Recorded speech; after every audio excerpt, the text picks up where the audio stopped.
What's Hi, how happening? are you? How you doing? Hey, you guys, here he is. How exciting. What's Thank happening? you so much for joining. Wow, what an Hmm. honor. I Oh appreciate it. my goodness. Yes, yes, you're amazing. I'm not going to keep you too long because I've seen some of those Vlad interviews. They go an hour. Yeah.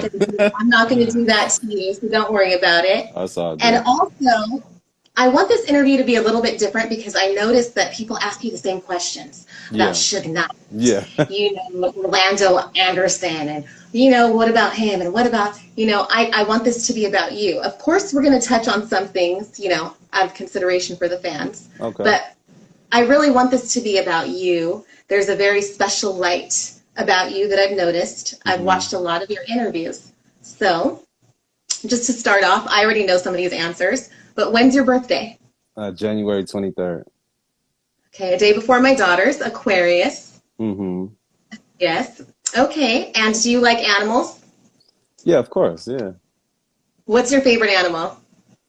Uh, I like majestic animals mainly. So like I like eagles, Yes. hawks. I like tigers. I like lions.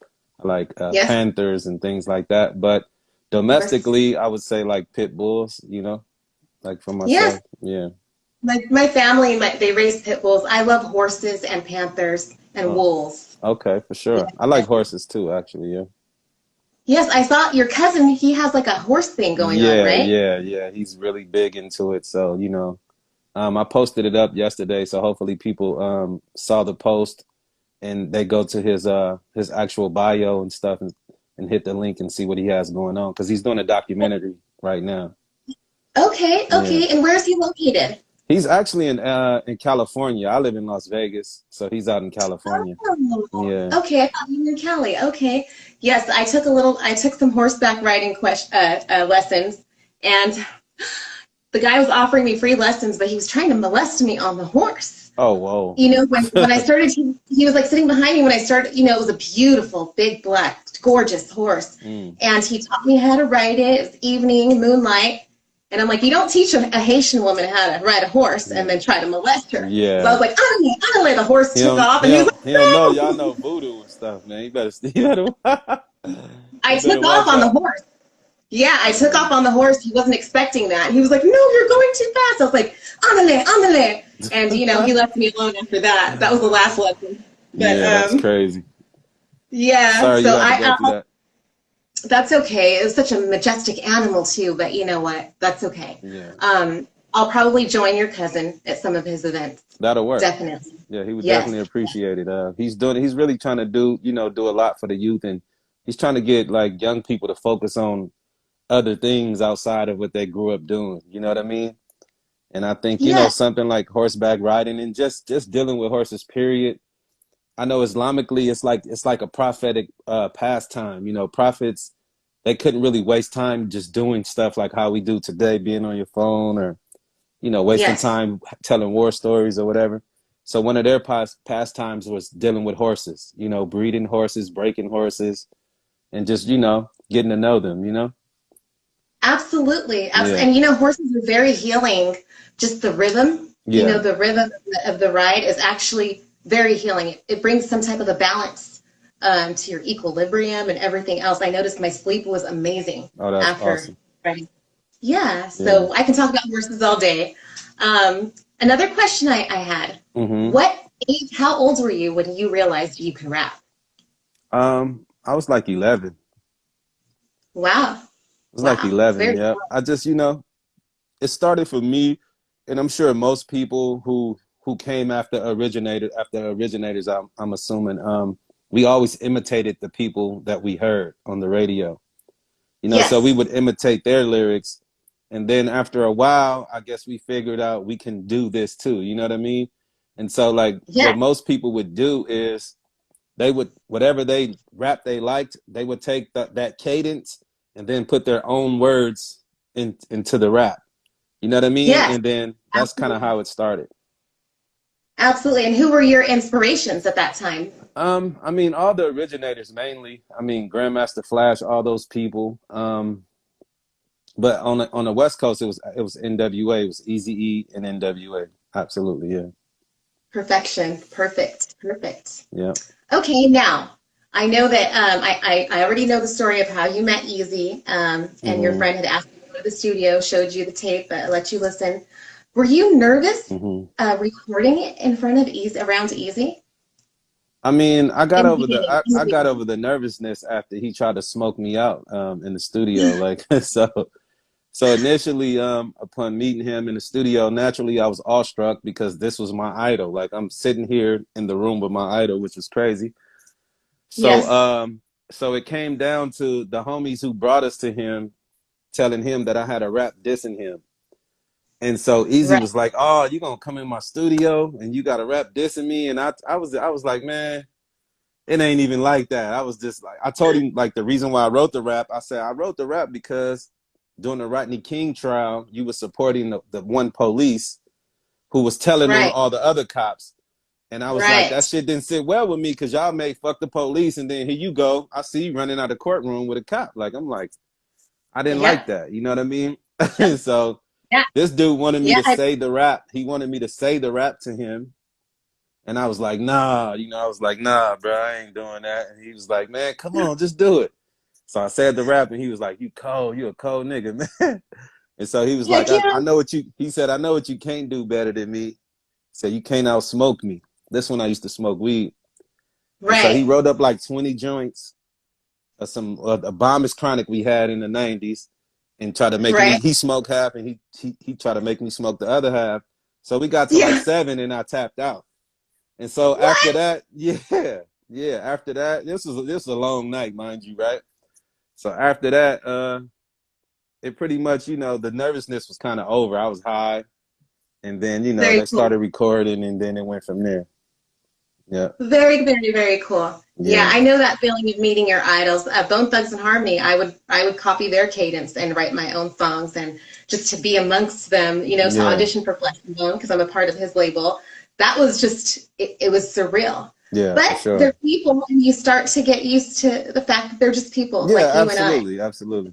Yeah. Yeah, but it's still an honor because a lot of people wish they can meet their Hmm. mentors, I their definitely idols, and understand. I get the psychology behind it. But it's still like it's a big deal when you've only seen somebody in that one space. You only seen them on TV or heard them on the radio, and then you actually I get know. to talk to them. Like it's different. Yeah, Talk to them, tour with them, ride yeah, with them. It's amazing. It really is. A different experience as a woman because they have to know, like, I'm your sister, okay? yeah, yeah. Yeah. Absolutely, I know. So, Yeah, but I they know. respect it, they respect it, and I love them Yeah, for sure. very much. So, are you still doing live performances? I haven't done a live performance in I'm gonna say like 2016 maybe. Oh, okay. 2016, Okay. 2017, and I usually do it out the country. Like I Okay. usually travel like, a lot to Europe and stuff like that. Yeah. Nice. Are Hmm. you opposed to doing performances at this time and in this country? Nah, I'm not opposed to it. I just don't really get requested over here. You know what I mean? Like it Got seemed it. like it's some type of hate. I don't know. Like I don't wanna like, assume Right. anything, but it's like, the West Coast have all these shows, these Crush Groove. What is it called? They have Yeah, a bunch of Crush these, Groove, Rock the yeah, Bells. all There's a this lot. shit, and then I guess they never request us. I don't know why. I don't know if they think it's gonna be some kind of controversy, but Yes, we way because past that. you should automatically be on the set list for a lot of these things. I would Yeah, think, a but lot of people be you know, saying that too, but I don't really, like, I guess if I press the issue, it could probably happen, but I don't really be giving it, and I everything don't at be the right caring. time. Yeah, Yeah, at the right timing. There's probably a reason for it. yeah, So definitely. hopefully we can get you because I'm working with promoters now and they want to book you. So we'll talk about that. Okay. You know, um, yeah, they love Bone Thugs and they love you. So Yeah, them yes, my brothers, so I always be with them anyway. So um, like whatever they do, mhm. I'm usually there, like at the Yeah, shows I and know whatnot. it. Hmm. I know it. Same family, same family. Yeah. Let's see. Okay, so are you familiar? Now I know Animal tells me that you're one of his best friends. Oh yeah, Big Animal, Big A. Yeah, Yes, yes, definitely. yes. I don't know if you're aware that we are putting together an Eazy-E film. It's the true story because there were a lot of things that weren't true In the movie, in yeah, the absolutely. yeah, yes, the Hmm. NWA. So I did an interview with Animal. It was a great interview. I'll send it to you if you haven't seen it Oh yet. yeah, I want to see that. Yeah. Yeah, it was amazing. And we're just talking about the film and how Eazy-E was never beat up the way they show him being Nah. beat up in the film. And that he was actually a family man, and they didn't want to talk about that. Yeah, He would set definitely. certain days aside just for his family, Yeah. and he was just a beautiful person. So I want you to watch that interview, and I would love for you to participate. Because of conflicts of interest, we have to kind of hold off on it. And Animal's going to be writing the story from his perspective, because if Okay. it's from his perspective, they can't really say anything about that. Absolutely. You probably know Absolutely. who I'm talking about. Absolutely. Yes, yes. So I would love for you to be a part of that. Maybe Animal can hit you up with that. Yeah, Um, definitely. yes. So also, there was something that you said about, since we're talking about Eazy, Hmm. there was a bad stigma attached to him with his death and stuff like that. Yeah. And we don't know what happened. We don't know. We We may kind of never find know. it. We kind of know. We kind of know. Yeah, we We kind kind of of know. know. You People know what still I ask mean? about it. Although it's like it's nothing like, being a witness like he is, and the people who actually had it out for him. But we kind of know some foul play, that happened there. Yes. Yeah. Yes, absolutely. Hmm. And the thing that you said was what you wanted Easy to be remembered for was the fact that he helped give freedom of speech in the hip hop music. Absolutely. That's a Absolutely. big That's a deal, you big know? deal. Absolutely.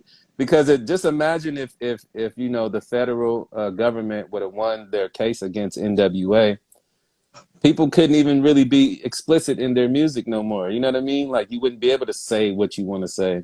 And Right. that's a huge thing, you know? It's huge, and I want that to be the memory that sticks with him, because people just look over some of the most important Yeah, things. I mean the You fact that know? he's the guy who pretty much, because hip hop came out initially, it was kind of party rap. You know what I mean? Like it was young Yes. black kids from the East Coast, Yes. who threw parties, and then they would get on the mic and do this thing that became hip hop, right? So Right.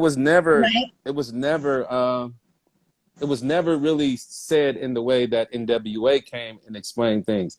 They came and Right. explained things from the point of view of the criminal mind. You understand what I'm saying? Like Yes. people who lived and did these sort of things in the street, criminality and things like that.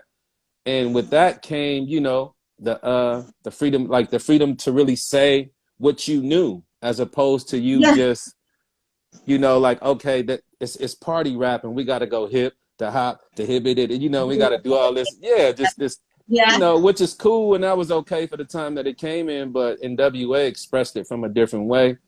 And what they did, the work that they laid down, you can still see it in today's music. Although the sonic sound of music today is totally different, but the way Yes. people are talking in it is the same exact way. They saying the same Yes. things NWA was saying from their point of view, from the streets, Yes. coming from poverty and broken homes and all the type of stuff that people go through. Violence, all kinds of things. Hmm. Yes. Yeah, yeah. And you know what? I just wanted to make that a point. You guys, Eazy-E helps the hip hop industry have its freedom of speech. So let's Absolutely. honor him for that. Definitely, definitely. Hmm. Okay. Now, why do you think the 90s music is so monumental? Because even my daughter, she's more hip to you and Eazy-E than even I am. I You know just what I mean? And she's 15 years old. Yeah, I think it's like such a big deal because I think it was a little more unique, you know what I mean? I think cuz you had to really know how to rap.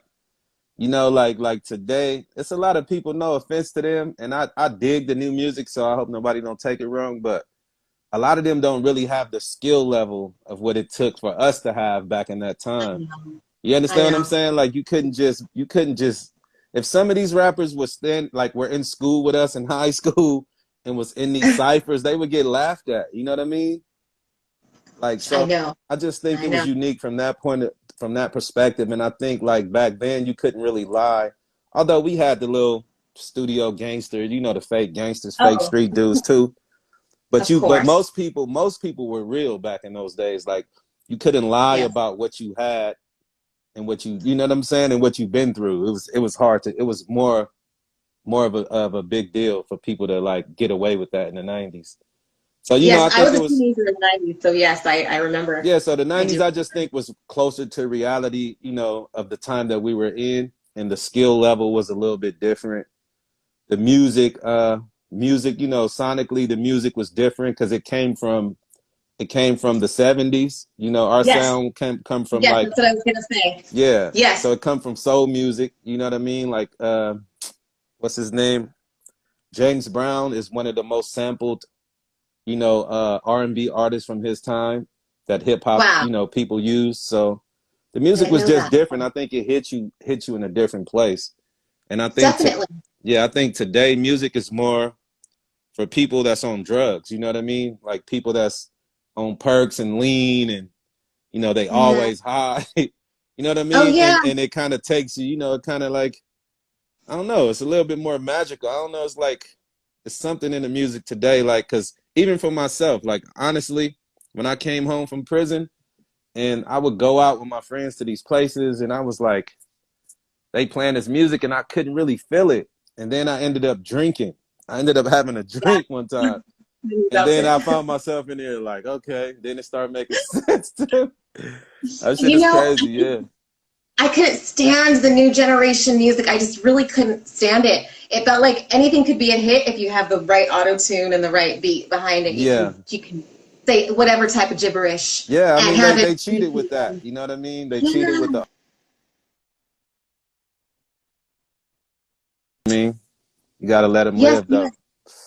Now, I don't know if you're familiar with the sons of Bone Thugs, of Bloodline Harmony, the sons and nephews of Busy, Yeah, and of Crazy course. Bone Yep, Thugs. yep. They're incredible. They made me like the new generation. So I'm working with them right now. You Oh, know, they word. all want to meet you too. So it's going to be really incredible. Now, do you have any artists that you do like of this new generation? Oh, it's a lot of them.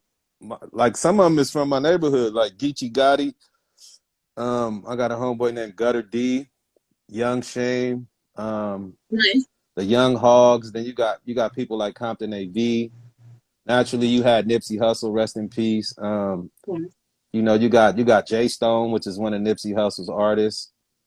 You got it's a lot of them, man. Like on the West Coast, we have a lot of youngsters, man. Like I listen to their stuff all the time. I'm loving Sabrina Claudio. If you haven't seen her or heard her, she's amazing. No, She's who is amazing. she? She's signed to Apple Music. She's a Puerto Rican girl. Hmm. She's absolutely gorgeous, Okay. and she's young. She's about 19 or 20, and her voice is incredible. She's like a goddess woman. I'm like, wow. Wow. Check her out, Sabrina Claudio. Amazing, Sabrina. Okay. amazing. Okay, let's see what else we got. Okay, now you're still alive. There Alhamdulillah. are Hmm. there are a lot that left us, Yeah. a lot that left us, and you're still here despite everything that you've gone through, shootouts, All of that. your BG Hmm. knockout, you know what I mean? And you're still here. And what's interesting is that Eazy chose you as his protege. Hmm. And at one point, you didn't even know that. So we've got someone so amazing, a spirit that came to this planet, to this earth, that Hmm. chose you as his protege. Like, why do you think that is? What do you think your purpose is? What do you think your mission is? I'm still trying to figure it out, man. Like I wish I knew, but like my whole thing now, you know, now that I kind of grew up, because you know, being older doesn't necessarily make you mature, right? So the fact that I Absolutely. actually grew up,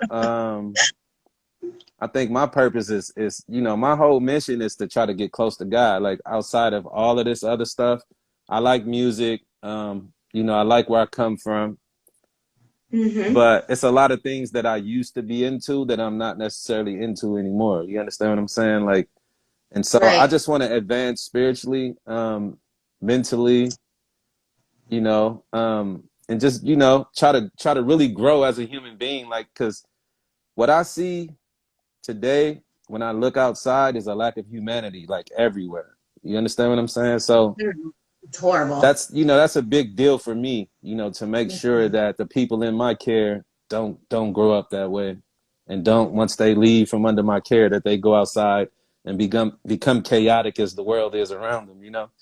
So like my whole Right. thing right now is just maintaining, you know, maintaining my life, my family, and the people that I can talk to and just try to help us be better people. Like I don't Absolutely. really care for too much else, to be honest. I agree.